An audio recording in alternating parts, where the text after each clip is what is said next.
Hello students. पिछले video में आपको बताया था जो आपकी पोएम है ए लीजेंड ऑफ द नॉर्थलैंड, जो हमारे इससे पहले स्टैंजा थे उसमें बताया था कि संत पीटर उस बूढ़ी औरत के कुटिया में आते हैं तो वो रोटी बना रही होती है, तो उससे वो रोटी का एक टुकड़ा या केक जो भी हम कह सकते हैं वो मांगते हैं। तो अब क्या होता है हम अगले स्टैंजा में पढ़ेंगे। So she made a very little cake, इसीलिए वो एक बहुत छोटा रोटी का टुकड़ा या रोटी बनाती है या केक बनाती है, यानी कि ओल्ड वुमेन एक बहुत छोटी रोटी बनाती है या केक बनाती है। बट एज इट बेकिंग ले, लेकिन जब उसे पका रही थी, रोटी को सेक रही थी, सी लुक्ड एट इट, तो उसने इसको देखा, यानी कि वुमेन ने उस रोटी को देखा या केक को देखा, and thought it seemed too large to give away, और सोचने लगी कि ये तो संत पीटर को देने के लिए बहुत बड़ा है, यानी कि ये बहुत ज़्यादा बड़ा है, ऐसा वो सोचने लगी।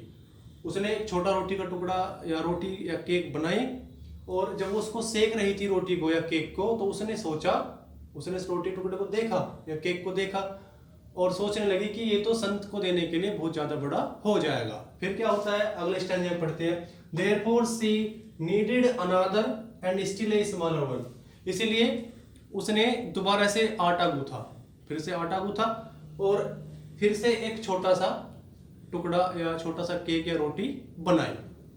But it looked when she turned it over as large as the first hand had done, लेकिन जब उसने इसको पलटा बनाते वक्त, सेकते वक्त, तो उसने देखा कि ये वाला जो रोटी थी ये भी पहले वाली जितनी ही बड़ी थी, यानी कि उतनी ही बड़ी थी जितनी की पहली थी।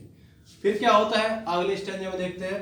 Then she took a tiny scrap of dough and rolled it flat, फिर उसने एक लोई का, यानी कि जो आटे को गूंथ के लोई बनाते हैं, लोई का एक छोटा सा टुकड़ा लिया, ठीक है, और रोल्ड इट फ्लैट, और इसको बेलन से रोल करके फ्लैट कर लिया, चपटा कर लिया। And baked it thin as a wafer होता है, मालपुआ होता है, और इसे मालपुए की तरह बनाकर इसे पकाना शुरू कर दिया, सेकना शुरू कर दिया। But she could not part with that, लेकिन वो इस रोटी के टुकड़े को या केक के टुकड़े को भी नहीं दे सकी।